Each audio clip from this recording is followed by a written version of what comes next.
একদিন হঠাৎ এক রেস্তোরাঁয় এক ভয়াবহ অশুভ আত্মার আবির্ভাব ঘটে। এই আত্মা মৃত্যুকে গ্রাস করছিল এবং ভিড়ের মধ্যে একজন শিকার খুঁজছিল। কিন্তু অদ্ভুত ব্যাপার হলো, সেখানে উপস্থিত লোকেরা এটি দেখতে পাচ্ছিল না। শুধুমাত্র একজন রাঁধুনি থমাস এটি দেখতে পাচ্ছিলেন। তিনি ভয়ে কাঁপছিলেন, কিন্তু নিজেকে শান্ত দেখানোর চেষ্টা করছিলেন। এই অশুভ আত্মা থমাসের বান্ধবীর দিকে আকৃষ্ট হচ্ছিল। আত্মা যখন তার দিকে এগিয়ে গেল, তখন থমাস তৎক্ষণাৎ তার বান্ধবীকে জড়িয়ে ধরে ভান করল যেন সে তাকে চুমু খাচ্ছে। এটি দেখে আত্মা কিছুক্ষণের জন্য থেমে গেল, কিন্তু থমাসের মধ্যে অদ্ভুত কিছু অনুভব করল। এটি তৎক্ষণাৎ থমাসের কাছে এসে পৌঁছালো। থমাস জানতেন যে যদি তিনি ভয় দেখান তাহলে আত্মা তাকে আক্রমণ করবে। তাই তিনি তার অনুভূতি লুকিয়ে রেখে স্বাভাবিক দেখাতে চেষ্টা করলেন। কিন্তু তারপর আত্মা তার নখ তুলে থমাসের বান্ধবীকে তার শিকারে পরিণত করতে যাচ্ছিল। ঠিক তখনই দরজা খুলে গেল এবং স্যুট পরা একজন লোক ভেতরে এলো। এই লোকটির শরীর থেকে মৃত্যুর এক অদ্ভুত গন্ধ আসছিল। আত্মা তৎক্ষণাৎ তার দিক পরিবর্তন করে তার দিকে আকৃষ্ট হয়ে গেল।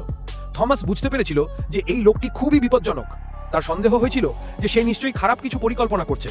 সত্যটা জানার জন্য থমাস স্যুট পরা লোকটিকে অনুসরণ করে, তাকে শপিং সেন্টারে নিয়ে যায়, যেখানে তারা দুজনেই কোলা পানীয়ের দোকানে থামে এবং মধু কিনে নেয়। কিন্তু লোকটি বেরিয়ে আসার সাথে সাথেই আত্মার পুরো ভিড় হঠাৎ অদৃশ্য হয়ে যায়।